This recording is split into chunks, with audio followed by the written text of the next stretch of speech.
Hello everybody and welcome back to the Imagineer and Support Brokerage Network vlog. This is episode 5, would you believe? And today we're really pleased to introduce our guests, Lucy and Kate from Outside Lives. Hi to you both. Thank you for being here. Hi Lucy and Kate. We're going to have a chat to them about what they do, the brilliant organisation that they run in North Wales, and just a little bit about how they came to doing that, a bit about their purpose, and a little bit about the kinds of work that they do alongside people in the local community. So I'm going to pass over to you, Lucy, to begin with. If you'd be happy to introduce yourself and just maybe tell us a little bit about the story of how you got to where you are now. That would be great as a starting point. Okay, thanks Sarah, and thanks for inviting us to be here. It's really great to have this chance to tell you a little bit more about what we do. Where do I start? My name's Lucy. I am one of the directors of a small social enterprise, not-for-profit social enterprise based in North Wales called Outside Lives. We began Outside Lives in 2019, and oh, hang on, sorry, someone's just walked in, sorry. We began Outside Lives in 2019, and I'll tell you a little bit about how that began. Prior to that, I was a social worker in Flintshire County Council and working across all different sectors through learning disabilities, dementia, hospital, physical disabilities, and whilst I loved my job, I was getting a bit frustrated by the system, and thought that, and spent a lot of time with a colleague chatting about how different things should be, and thought things need to change. And at the time I felt like I was sort of banging my head against a brick wall, and I was getting quite frustrated, getting myself into a bit of trouble, being quite vocal in my thoughts. And I thought there's got to be a better way. So I went on a sabbatical. I took some time out and got on a motorbike, much to my parents' concern. And I rode to Spain and travelled around Spain on my own, wobbling around on this motorbike, and went to see some friends and did some volunteering and just had a breakaway to get my head together.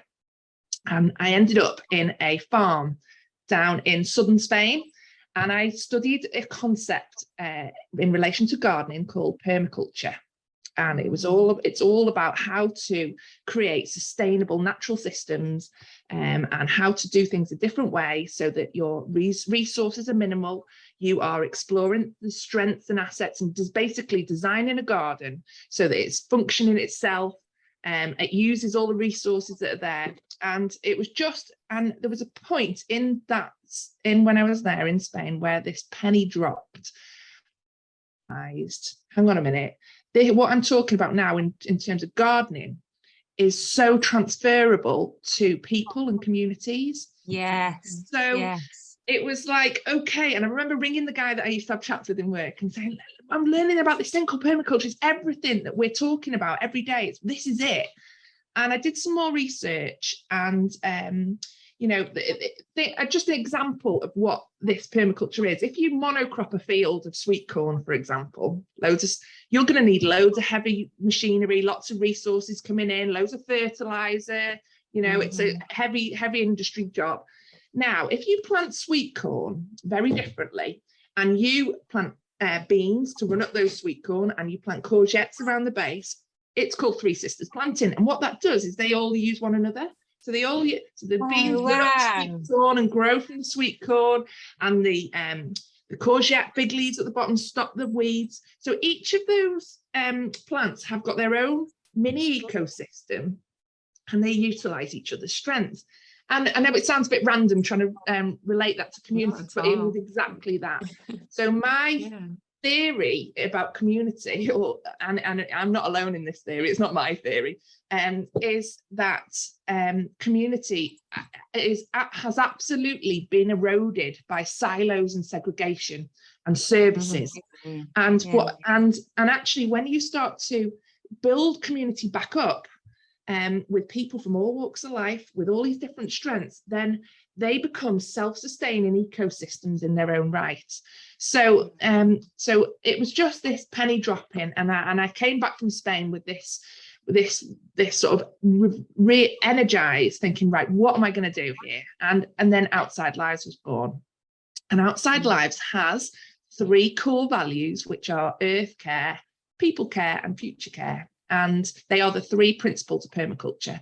And I did some reading, and there's an amazing author called Luby McNara, and she writes about permaculture in relation to people and communities. And that was it. I got these 2 books, and I was just absorbed in these books.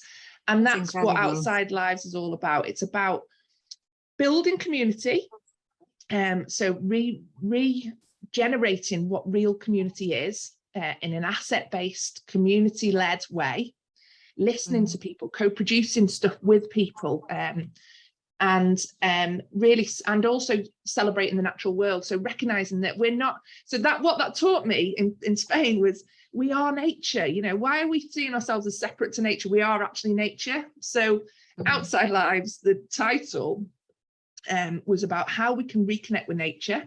I remember sitting in Tesco's with my business manager and coming up with the name of Outside Lives, you know, because actually what Outside Lives is a thing.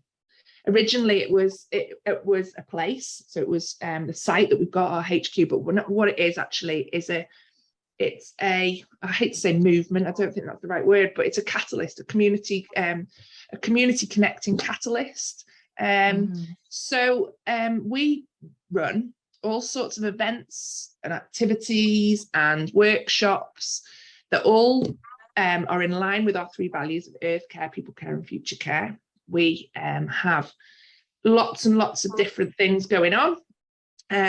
We've got community days whereby we bring lots of people together from all walks of life and watch these connections form.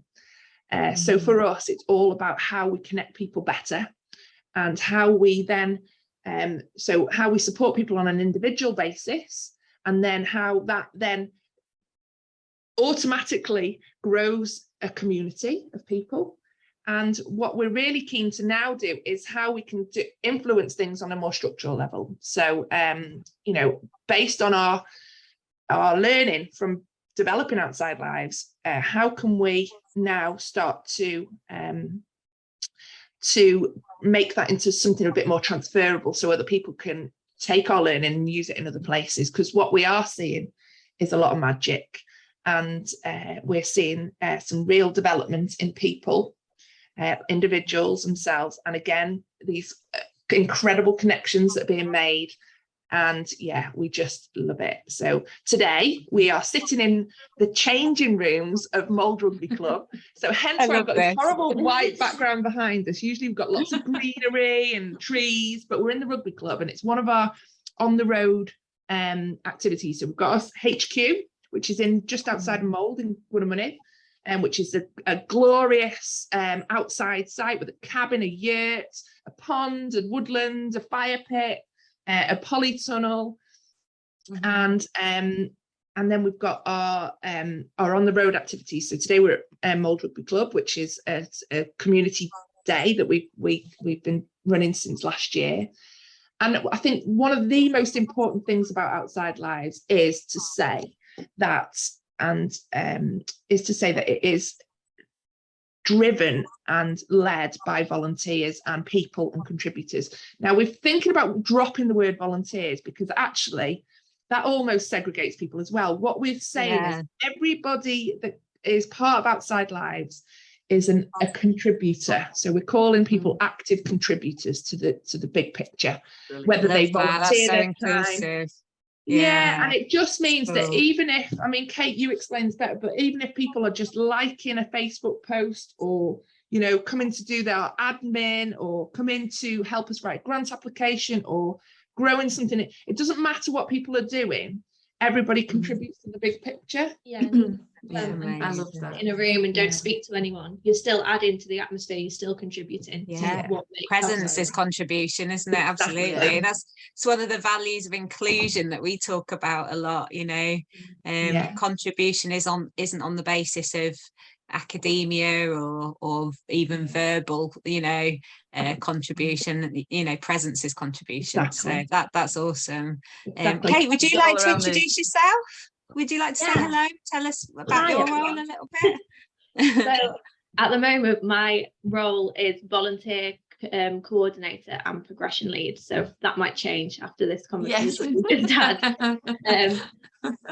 But yeah, so my job is to talk to anyone who wants to contribute to Outside Lives, and find out what they love, what they're passionate about, what their strengths are, what they want to learn, what they want to grow, why they want to volunteer.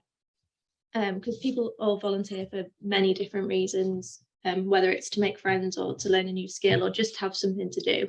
It's really interesting to know why people volunteer. And then as part of my job, I also, when we define their goals, we also make a plan together on how they can reach their goals and how Outside Lives can be a part of that. And their goals don't have to be related to Outside Lives. So I've got one volunteer whose goal is to be an RAF pilot. And we just happened to be going to Liverpool Flying School to pick up some benches. And we were like, come on, come with us. And she got a tour around the flying school and we got to sit in a plane and stuff like that. So we can be part of loads of different goals in loads of different ways. Power of connection, eh? That's amazing. I think it's really important to say that Kate started off as a volunteer herself. So talk about your progression personally, Kate. I think it's really good. I suppose I should explain how I even came to Outside Lives. So I was writing my dissertation in uni during lockdown, and my plan had been to go travelling, and obviously that wasn't really happening. And I knew Lucy through family, and I went, oh, can I volunteer? Because I need to do something with my time. I'm just sat home doing nothing. So I started off volunteering, watering plants and writing a newsletter for kids who are really interested in hedgehogs. Lovely. And then I really don't sort of know how it even happened, but after a year of volunteering, Lucy offered me a job as the volunteer coordinator. So I was working 1 day a week, and then another year later, now I'm working 5 days a week paid, which is just incredible. And I've done the support brokerage training with you guys as well, and done lots of progression and things like that. So it's I've grown a lot in these 3 years working with Outside Lives, and I've never been traveling, and I don't really want to anymore because I feel really fulfilled in my job now. It's been a different type of journey, hasn't it? A different type of travel that you've been on, and it's been great having you on the support brokerage training with us as well.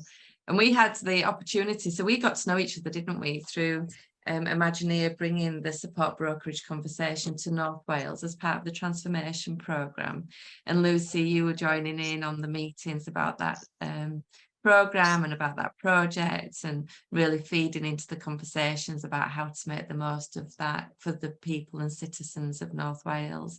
And the more you kind of were involved in them conversations and bringing in the work that you did and what you'd set up, the more it was triggering Sarah and mine's interest and imagination around what you were doing in Wales. So we just had this, even though we was in the lockdown when we first got to know each other, and we weren't able to be in the same space as people, because originally when we got that piece of work, we were meant to be coming to Wales and being in the room with people and talking to people, and then suddenly it was all online. But we really felt the need to come to Mould and to Outside Lives and actually be in that space, so that we could actually experience in a very small way, but just experience some of how it felt to be in that space that you've created. And we just fell in love with it completely. Yeah, we did. We were and really especially excited. absolutely. It'd been really great to hear, because that whole connection with permaculture, I really linked into that as well, when I've not been in a permaculture space as you have, but I've read a lot about permaculture, and that whole thing of it,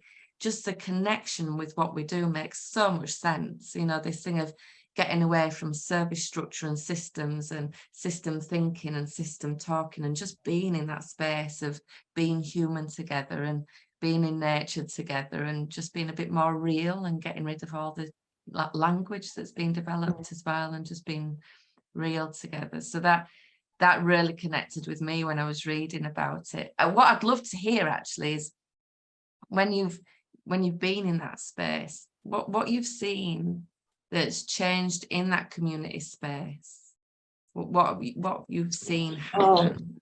I mean, this is what we've got a thing.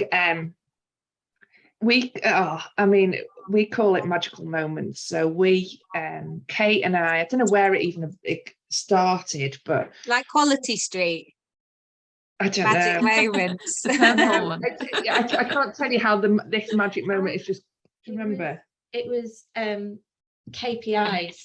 And KPIs. So we were like KPIs. It's all like numbers and oh god, all the stuff that I'm like, oh, it doesn't really give us what we want. And we're saying that, you know, how experiential information and magic, watching these connections, you know, happen is the most important thing. So we were, and it's also that whole thing about, you know, noticing what we're grateful for. And how we just see these things happening and think, geez, that needs just noting. It's a magical moment. Yeah. So MMIs were called magical moment indicators as a play on KPIs. Brilliant. And so then we started talking about these magical moments to everybody. So at the end of every session, what was your magical moment? And I'll get emails from Kate to say, oh, magic moment of the day. And this is the really quality information that we are desperate to see. And this is how we know it's working. Yeah. So you can give me a number of, we've got 100 and something volunteers on our, whatever it is, you know, on our list or whatever.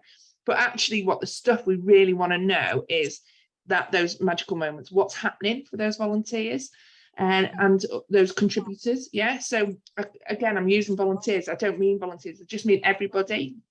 So things like, oh god, there's so many. So we recently did a grant application for the lottery, and we were successful in that. And we had to put together, well, we chose to put together a sort of a list of case studies of folk that we've worked with, that we've seen progression and, you know, some new stuff going down. And we were, they asked us to pick 2 or 3 case studies to do, and we were like, how on earth do we pick this? I ended up saying to Lucy, I was like, we could write a case study about anyone who's part of Outside Lives. Yeah, you could write a book.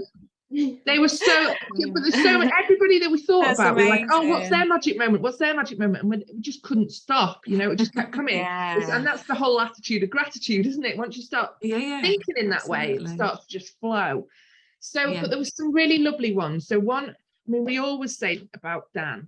So Dan came to us with the Wildlife Trust. He was 15 at the time, 15 at the time. And he was digging holes and barrowing loads of rubble stuff in, Anyway, Kate did her discovery conversations with Dan, found out what he was into, what his aspirations for his future were, what his goals were, figured out that Dan loves numbers, wants to be an accountant, really just into things like Lego, and, you know, he's really an IT guy. Anyway, so we thought, crikey, this is something now we can support him with. So he is now mentored by Phil, who's our treasurer. We were in a position where we were able to fund him to go on some training to do an accountancy course at the age of 15 now. His level 1 bookkeeping course. And he's gone on now to do his level 2. That's amazing. Not only that, he watched all our QuickBooks videos, and now he's doing our accounts with Phil. Yeah, so he's just gone boom, boom, boom, boom, boom. And he's in such a good position. And what we feel is we've created there with Dan a really reciprocal relationship. So not only is Dan achieving his personal aspirations and his goals, we are getting quality support from Dan in something he loves. So if he's doing something he loves, it's just a win-win. And that's what we're finding with everybody. So another example, the examples are always the best because we've got so many, so you'll have to shut us up soon. But do you want to say the Lottie example? Yeah, so Lottie came to us when she was 15, and she came we can never remember where. I think it was about May this year, and she came to Wonderful Wednesdays, and I had a chat with her, and I was talking about what she liked to do, and she said, "Oh, I'm a cheerleader," and I was like, "Oh, that's really cool. Like, would you ever fancy doing a little cheerleading session for us?" She went, "Yeah, shall I bring my pom-poms next week?" And every single week since, we've had 15 minutes of cheerleading after lunch. Wow, that's awesome. I bet that properly like lifts everybody's spirits, doesn't it? Yeah, what a good way to start the afternoon. Yeah, and it's from ages from 2 to 84, with all different abilities, all, you know, everyone's involved in this cheerleading, including Joan, who's I think in her 70s. And after that, she doesn't look it. No, she doesn't. That after that first week of cheerleading, we got an email with a picture of Joan, and Joan was standing on two girls' legs with pom-poms in her hands. Oh, so she was a cheerleader. I was really confused. I was like, oh, I said to Kate, what is this picture? Is Joan standing on two girls' legs with pom-poms? I don't get it. And Kate said, Joan joined Lottie's cheerleading team. She's part That's of amazing. Oh, and goes on a regular basis. So that is, so not only is that a magic moment for us, but what that means is, whilst Outside Lives was instrumental in connecting those two people that would never have ordinarily had the opportunity to connect before, now they have gone and connected outside of Outside Lives, which for us is the win. Real beauty. That is the real value of what we do. So we're a catalyst for those connections, but we're not precious about those connections. We call it our mycelium. So if you know about mycelium, it's a network underneath the ground. And I've been doing this for years when I'm trying to explain it, and then we've really talked about what this is, but it's this connecting, it's these links that are made outside of what we do. So people will meet when they're with us, and then they'll go on. So we've got another lady, Judith, who's helping another lady who's met at Wonderful Wednesdays do the horses. They're riding together now. It's just, that's what we're trying to foster. And it's people that you might not have had the opportunity to meet before because of these silos and segregation. So if we think of Mark and Linda, so Mark, there's another big story with Mark, and Linda, she's 80 something, 84. She's the funniest person here. She's an ex-school teacher. She tells it in a lovely endearing way. She's telling everybody off. She's also got dementia. And so she comes to the Wonderful Wednesdays every week. And Mark, who is really charismatic, he welcomes everybody. He takes the photos. He's amazing at chatting to people and making them feel welcome. He does our site tours. He's just instrumental to what we do here at Outside Lives. And he has got Down syndrome. And these are two folk that would, in a system world, would be considered receivers, dependents, people that need something. Now, in a permaculture, with the permaculture glasses on, these two people are two people with incredible strengths and assets. And actually what they do is support one another. So Mark provide every week here on a Wednesday, Mark will, you're better at telling everybody. So Linda gets a taxi here and she walks in by herself. So Mark's got his eyes out. Whenever he sees Linda walking past the window, he runs outside and walks in with Linda. He helps her sign in, sits her down, gets her a cup of tea, which is very specific on how she wants it. Lots of sugar and cold water. Tea's very important. You've got to get it just right, haven't you? Yeah, and he goes in. So Linda joins our like-minded group, and Mark keeps going in, checking that everyone in there's got brews and that Linda's okay.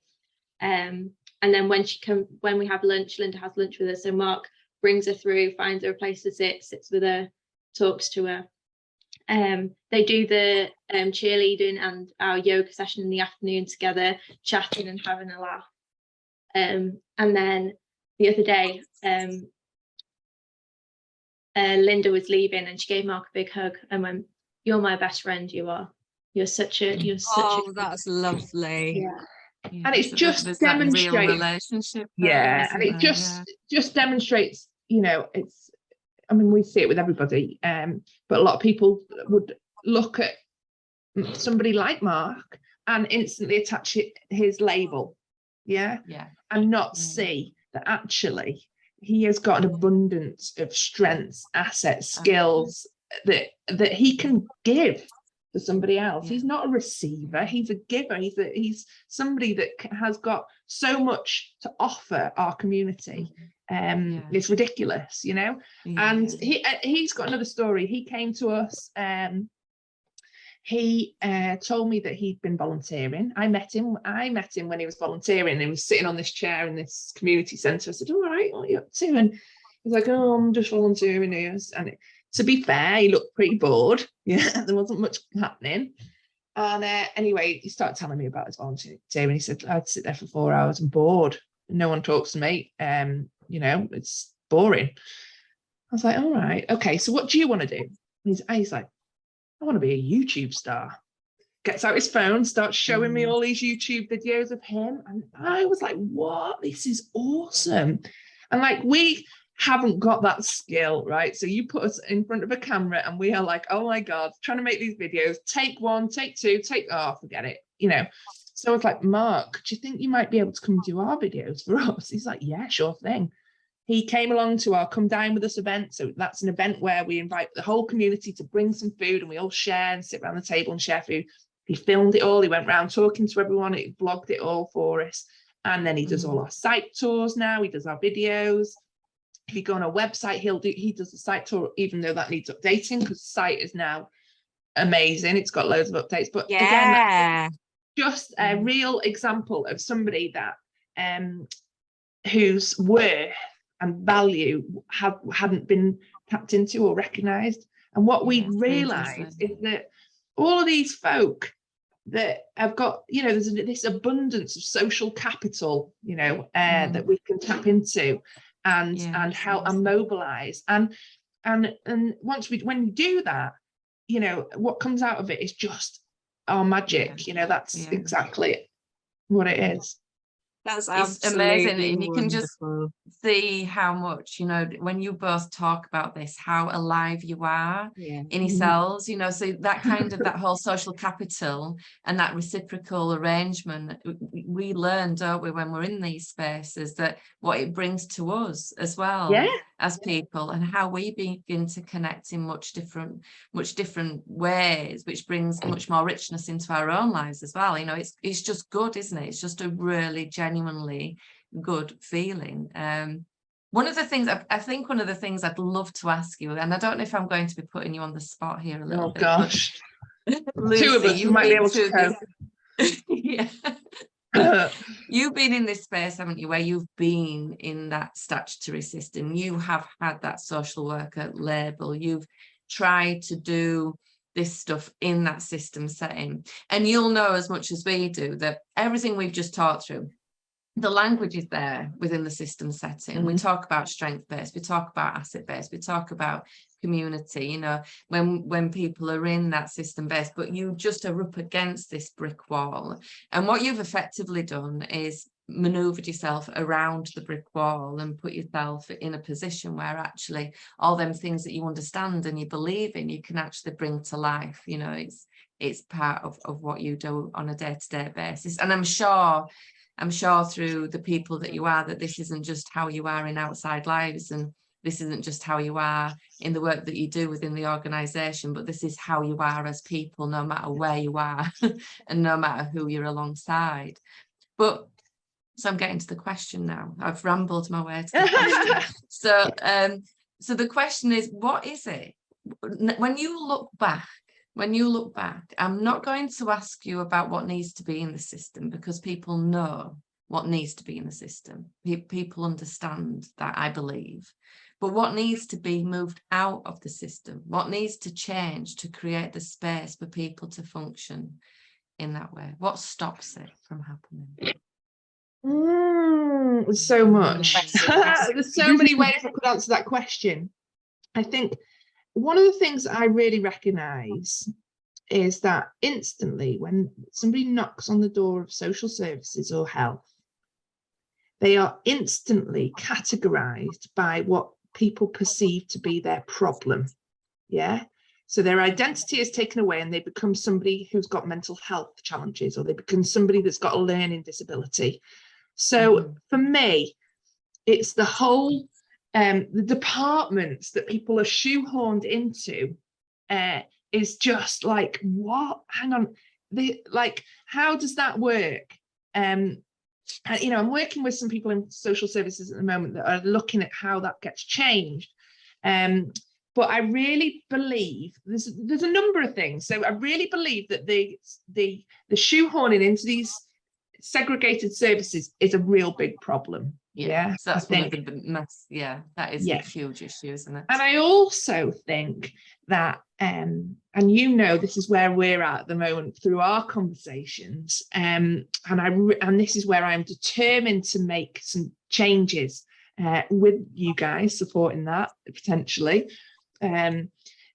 is that, you know, people are collected at the bottom of the cliff when they've fallen off.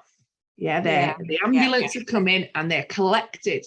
So they're knocking at social services door. I'm knocking on the table here. They're knocking at social services door, and social services say, "Oh, sorry, not today. Come back when you're bad enough."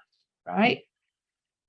And what that does is then leaves people in free fall. And when they're in free fall, they are, you know, and they're not their situation is escalating. They are teetering on crisis and they're falling off the cliff. And then when they've fallen off, they'll be collected by social services or health or whatever. Now, I believe personally that what we are trying to do is position ourselves right at the top of that cliff.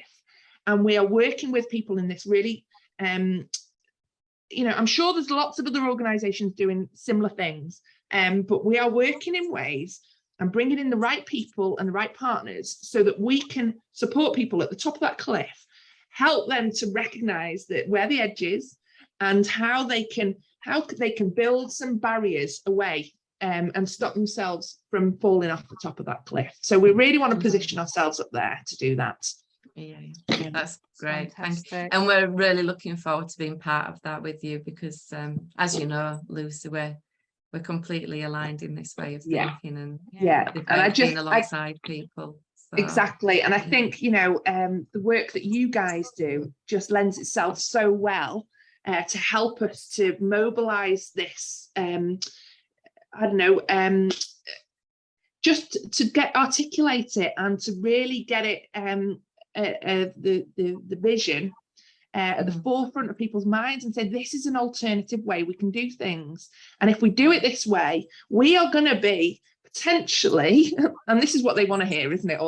We're going to be stopping people knocking on your door at social services and health, you know, and we're going to be reducing the numbers of people that you are then that have fallen off the cliff, you know, that really do need that crisis intervention work and that, you know, because I'm not saying there isn't a place for it. The course is a place for it. And of course there's a place for also, I must say, there is a place for segregated services sometimes, you know, like, so there is a place for support groups for folk who all had a stroke, or there is a place for, but what we need to recognise is that there's also this alternative way we can do things. And I think for us, it's, you know, we've spent this time piloting. Pilot again, it's jargon in it. So we started this initiative. We're watching it work, and what we now need to do is show the powers that be how we've done it, and how we can pick that model up and we can transfer that somewhere else. So we're bringing in the right people together to do that. And that it's that thing of that driving factor. I think you talked into this, Kate, really well as well, around it's hearing the voice of the person and working with what the person's sharing about what makes sense to them and how they want their life to be. You know, that should be the determinant of what happens in their life, rather than some predetermined ideas about what other people feel is right with somebody who has this label or who has this diagnosis. So we've heard loads about your values and we're completely aligned to them, but what really intrigues me, and I'd love to hear more about, is the value you have about taking care of the future. And in our way of thinking, we always have that frame of plant the seed of the tree that you will never sit under, or the 100-year plan. And you know, that whole thing of actually it's not just about the immediate future, it's just not about what we will feel and experience, but actually what are we going to do now that makes a difference going way beyond our lifetime. And where's your vision for that then? Because you are visionaries, you know, what you do is you know, you've got a really strong vision. Not only do you have a strong vision, but you're making it happen on a daily basis. But where do we go from here? What's the future? So, I mean, I'll say a little bit, and I know you've got stuff to say on this as well, Kate, haven't you? But I think for us, it's about, like I said before, it's how we regenerate real community. And actually, we don't want to be, we don't need to be needed. Yeah, we don't want to be the people that have to be there all the time. We're trying to create these sustainable relationships for folk, or sustainable activities for folk that can spin on their own axis. Yeah, we don't need to build an empire. What we need to do is support people to build their lives, and then that mycelium, the knock-on effect of that, can only grow. So that for me is the most important part of our future, is how we use ourselves effectively to regenerate this way of being. Mm-hmm. Yeah, and I could go on and on about how I think the future should look, but I think the main thing that we try and do is make sure that everything that we do is sustainable, so that you know, at the moment we do need grant funding to fund things, but how can we make that sustainable so we don't need more grant funding next year? How can we make sustainable relationships? How can everything we do continue into the future with our values continuing into the future? Really, that's the main thing, that everything we do has our values embedded as the foundation. And we're constantly thinking, how does this become sustainable? So co-production, how do we work with people so that they are really truly owning it, and then they can roll with it, you know? Because we've seen so many times organizations delivering, giving, and we know that once the funding stops and the doors are shut, then people potentially are in a worse position than they were before they started with them. So Kate's just so right. It's the conversation has to be, we always have the conversation, how do we make this spin in its own axis for the future? Mm-hmm. You know, every single thing from preparing the meals in Grubhub to working with community groups differently.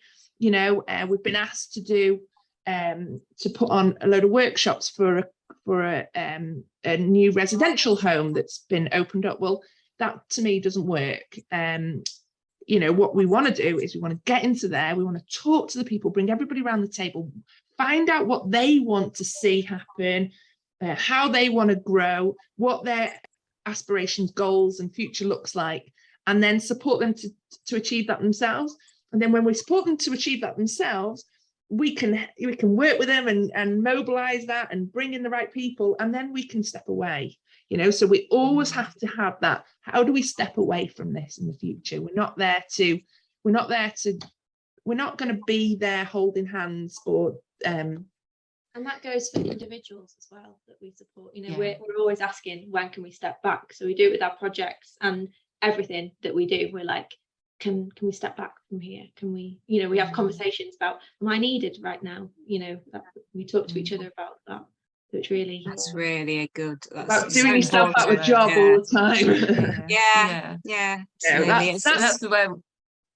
There's other commonality with our approach there as well, around, you know, a marker of how well we've done in the pursuit of our mission or our values is when we're no longer needed. You know, that tells us that actually there's something that's worked well there. And the pandemic really hit home for that for me personally. So my sister is a receiver of services, and when the doors of those services shut, there was no other options for. And it just really made me realise, actually, you know, this isn't good enough for people. You know, these quick fixes and solutions, costly solutions, are not right. We need to be looking at low cost, no cost community solutions for folk, with help them to do that are in their own communities. They're not bussed out miles away to do things that are, you know, a 6-week course of this over here, and they make all these friends over there, and then at the end of the funding, that's what you could have had. That's what you could have had for the rest of it. But actually, you don't live anywhere near these people. So see ya. You know, it's like, oh, so frustrating. And it's, do you know what? People aren't doing this, or you know, this is how it's always been done. So it's not through anybody's fault. It's all good intentions, isn't it? It's people thinking that that's the right thing to do. But actually, it's, you know, when you look at it with a different set of glasses on and think about that future care value or principle, then, you know, it does make you question what we've always done. And I think there's an example of what, as well, of if you take 10 people with wheelchairs to who are in wheelchairs to anywhere, you need 10 people to push them. If you take a community of 10 people with all different abilities somewhere, then if you have got 2 people in wheelchairs, you've got another 8 people who are able to push them. You know, it's all about everyone looking after each other and not needing the outside support, or bringing it in when it's needed, not having it from the start. It's ecosystem. Again, it's that kind of better together, isn't it? It's that whole, and what I'm hearing is that, you know, well intentioned, but there's the charitable model, predetermined, prescribed approach, service delivery, and what the space that you're in is very much about bringing people together, to be together, to support one another, learn about each other, and strive towards life being better in whatever way we can make that happen, you know, and to do that collectively. It's been so great listening to your story and what you've done and how you've got here and where you're going in the future. I'm sure people that have listened to the vlog are going to be really keen to kind of keep in touch and see how you progress and what happens in the future with the work that you're doing. So at some point before we finish the vlog, it'd be good to know how people can keep in touch with you. But before we do that, we'll go to the questions. So the last vlog we did, vlog number 4, was with a wonderful guy called Chris Chinnock, who uses photography as a way of people expressing their life experience or expressing what's important to them or what they want in the future. He's done some fantastic work. And we asked him to think of a question to ask our next guests, which gosh. I've been so immersed in the conversation and listening to your story that I've got to confess, I think I've kind of forgotten what the question is. So do you remember the question? I do. So Chris's question for you guys, and he didn't know who you were going to be, so it's a random question he plucked out of the air that could be asked to anybody. So we'll see what the response is, and I'd like you both to answer, actually, if that's okay. What is the best mistake you've ever made? So not the worst mistake, but the best mistake. It's a good question. We've got this funny thing here that alongside our magical moments, we also talk about marvelous mistakes and how brilliant. That is so good. And a marvelous mistake. So a girl I was on a forest school course with told me about this. She does it in school, and I was like, wow, that is awesome. So people in school, this school that she works at, they celebrate these marvelous mistakes as a way of just saying, do you know what, if you make a mistake, it's cool, people are going to learn from this, it's fine. And they actually stand up, round of applause, and you know, make this mistake into something like really positive. So I love that. I love the fact that mistakes can be brilliant, and how that you see the positive in any situation, whether it be good or bad. I really can't think of my marvelous mistake. There's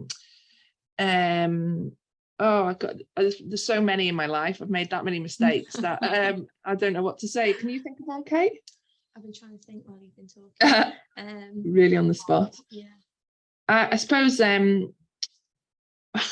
one mistake that I really made was on a motorway on my motorbike. while in Spain on that journey. I mean, I talk about being new on a motorbike. I had no idea what I was doing. And it was a big bike as well, you know. I'd passed my test 8 years before, never ridden. And at one point I was going down this motorway and the whole bike was going woo, woo, woo, waving across the road. I'm thinking, what on earth is going on? I really thought this is it, you know.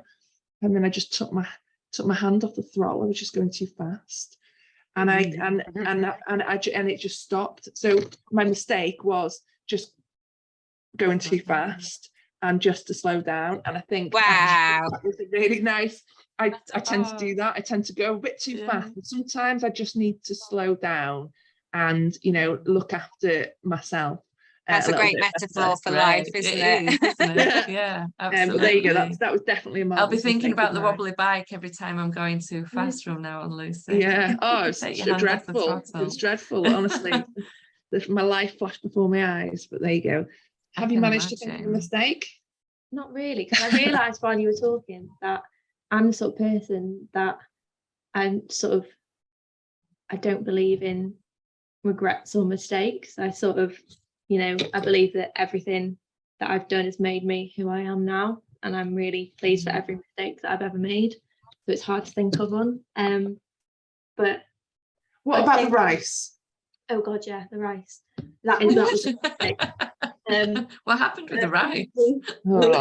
We had an event on, and I was cooking for the event, and I counted, and we had 17 people that I needed to cook rice for, and I thought 17 is quite a lot of people. I need to do 2 bags of rice for this.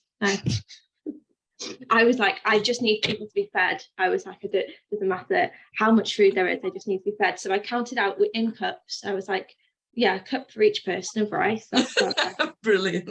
Yeah, ended up with 2 vats, like bigger than half of me, pans full to the brim of cooked rice. We used half a pan of rice. Yeah. So in terms of future care, Kate was very wasteful on that day, but that really gave yeah. Well, people I'm sure were full by the end of the serving of food. They were certainly there was full, no shortage. We certainly had a right laugh about Kate's rice. Yeah. Yeah.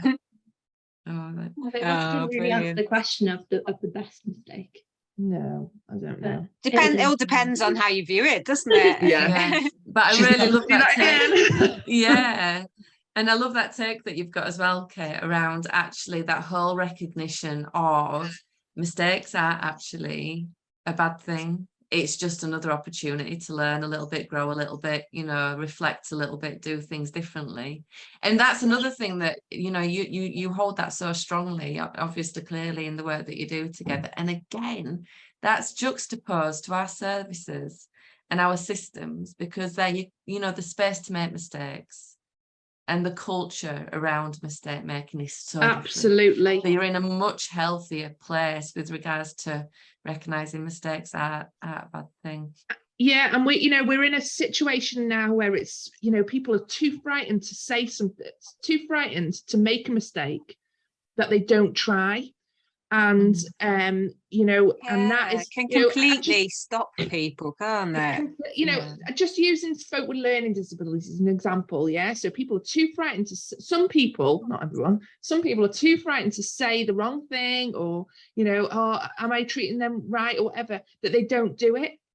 So it's like, you know, we definitely foster this culture of just, it doesn't matter. Yes, you say it, and somebody will take you to a side and say, oh, I don't think like that, whatever.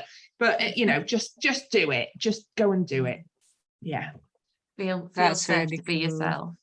Yeah. So the challenge to you now is, what question would you like Sarah and I to ask our next guest? Oh, I think since our question was about marvelous mistakes that we had to answer, this one should be about magic moments. Yeah. So what was the magic moment you had that you thought, yeah, this is working? Love it. It's a great question. And you mentioned earlier, Lucy, a book that you'd read that was absolutely groundbreaking for you, that was connected to permaculture, but the author had put it into the context of society and community. Remind us, just in case that got people's attention, who is the author and what is the name of the book? And I think she'll love this plug, actually, because I connected with her actually after I've read these 2 books. There's 2. Her name's Luby McNara, and she's written a book called People and Permaculture, and it's wonderful. And then she came out with another one called Cultural Emergence, I think. I should have brought them to show you, but I didn't. But yeah, there's some stuff in there that you just, once you read it, you think, wow, that is absolutely brilliant. Yeah. That's fantastic. Thank you, Lucy. On the bookshelf. We'll what we'll do, when we put this up on YouTube, we'll pop it into the show notes underneath so that people can go and look for that information if they're interested. Also, if people wanted to find out more about the work of Outside Lives, the project that you're running, that you've been talking to us about, and or if they were just interested in connecting with you, what would be the best ways for them to do that? And how can we share that information? So we've got a website called outsidelives.org. We have a Facebook page which just shows sort of what's on, but we've got a group. We've got and I always get the title of this group wrong, so it's Outside Lives, a Facebook group, and it's called Moving Forward, How Should Our World Look? Moving Forward, How Should Our World Look? And that is like our community notice board. There's so much gorgeous stuff happening on there that all the community just fire all the good stuff that's going on. So in terms of anywhere that they really want to get a good picture of what we do, it's that group. But again, just look at the website, have a look at the events page, and also email. So it's outsidelivesLTD@gmail.com. And that just comes straight to us too, and then we will respond accordingly. That's wonderful. Thank you so much, Lucy and Kate. It's been absolutely awesome listening to you. I could have listened for hours to all of your stories, and I'm sure we'll get to hear more over time. For me, one of the things that I really feel inspired to do is maybe start donating some of my time occasionally to come over and do a volunteer day with you every so often, because I just from a really selfish point of view, I just love to come and get amongst it, and it just seems like such a joyful place to be. And there's some really amazing folk, you know. It feels like it's a magnet. It's just attracting the values and just these such beautiful people that just want to be part of what we're doing and just want it to work. So it's just being mobilized by energy, passion, interest, imagination. You know, it is what it is because of the people that are part of it. Brilliant. Absolutely. That's so great. I think that's a great place to finish. I don't think we can say it any better than that. Thank you for your time, ladies. I'm really excited to put this out on our YouTube channel. I think people will really love listening to you. If you're watching this and you're interested in either the work of Outside Lives or Imagineer, please do follow up. Please also subscribe to the YouTube channel. The more people that subscribe, the more this content gets pushed into other people's feeds. We want to get people talking about this stuff. We really care about community, citizenship, inclusion and equality, and any people that we interview on our channel are aligned with those values and are doing really good work that's helping to make that happen in different ways. So please do subscribe, share it on your social media pages, tell people about it. And Lucy and Kate, we're really excited to do more work with you in the future. So thank you so much for being with us today. Thanks for having me. Thank you. Bye.